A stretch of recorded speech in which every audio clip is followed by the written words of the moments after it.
இந்த பக்கம் 47 பேர் கையெழுத்தை, போலியான கையெழுத்தை, நடக்காத ஒரு கூட்டத்திற்கு வேறு எதற்கோ ஒரு சம்பவத்துக்காக பெறப்பட்ட கடிதத்தை தன்னை தேர்ந்தெடுக்கப்பட்டதாக சொல்லி கொடுத்திருக்கிறார். இந்த பக்கம் நாங்கள் பெரும்பான்மை சட்டமன்ற உறுப்பினர்கள் தேர்வு செய்யப்பட்ட திரு வேலுமணி அவர்களுடைய கடிதத்தை கொடுத்திருக்கிறோம். 2 கடிதமும் இப்போ சபாநாயகனுடைய அன்றைக்கு இடைக்கால சபாநாயகர் இருந்தார்.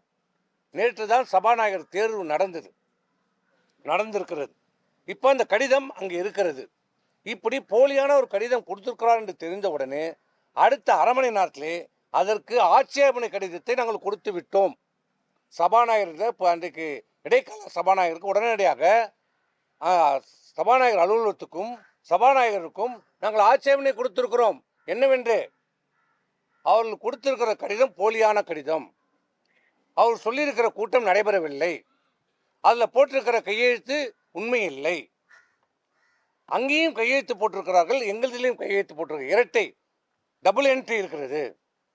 இதை நீங்கள் முழுமையாக விசாரணை செய்யப்பட வேண்டும், ஆய்வு செய்யப்பட வேண்டும், நடவடிக்கை எடுக்க வேண்டும் என்று சொல்லியிருக்கிறோம்.